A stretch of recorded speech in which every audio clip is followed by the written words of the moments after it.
Welcome to our ministry facility here at Caring for the Heart, Belton, Missouri.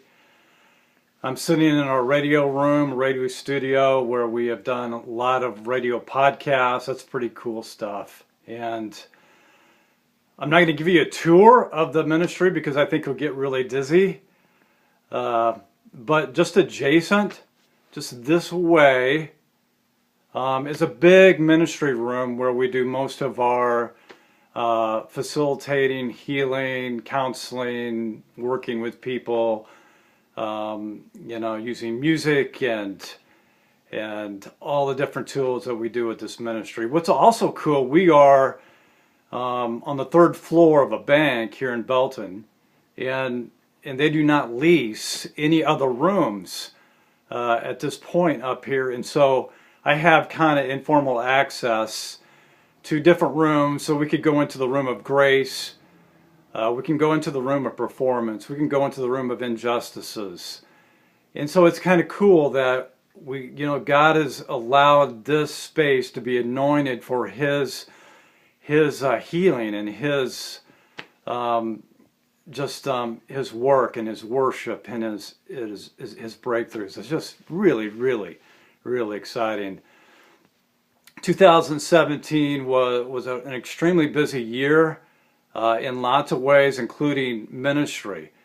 Very, very intense with ministry through most of 2017.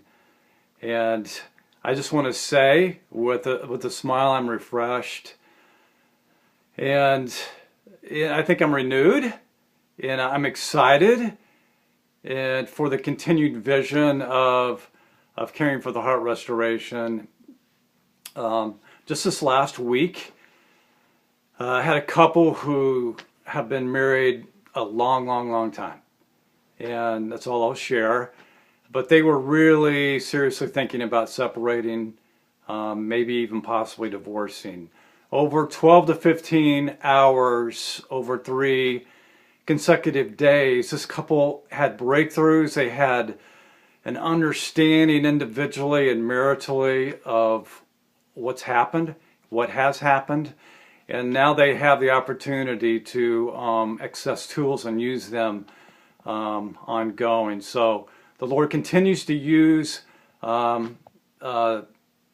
just powerful worship tools to the heart. Our vision continues to be this. We continue to facilitate healing to so many people who are broken and needing significant breakthroughs, and we do that through an intensive experience for the most part. I would encourage you to continue to share with people that an intensive experience is very, very effective to the most locked down places, to the most locked down relationships where it gets really bad. The success rate continues to be very high. That's why I continue to do this with the Lord's guidance. And it's all about Jesus, and it will always be about Jesus. We continue to want to come alongside organizations, and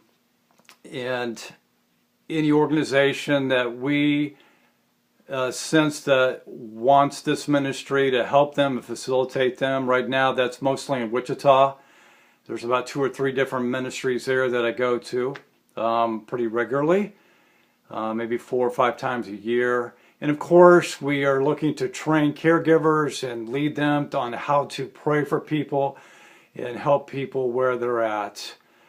And as I close here right now, I would like to ask you, how is your marital, not mental, I guess it's mental, your relational marital health doing?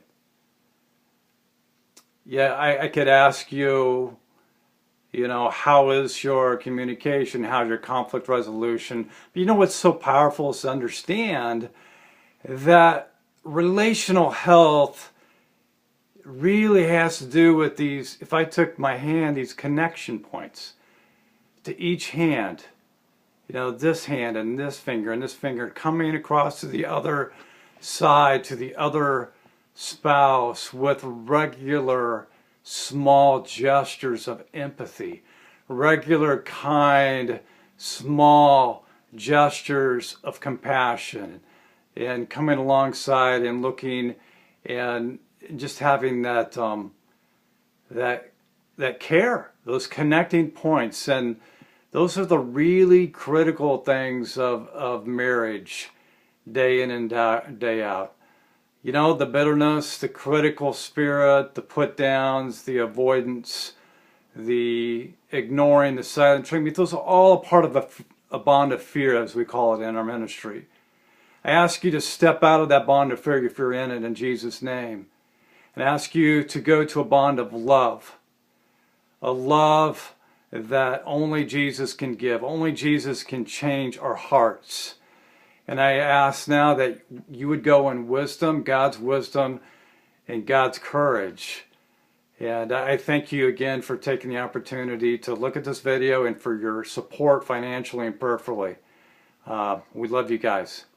See you later. Bye.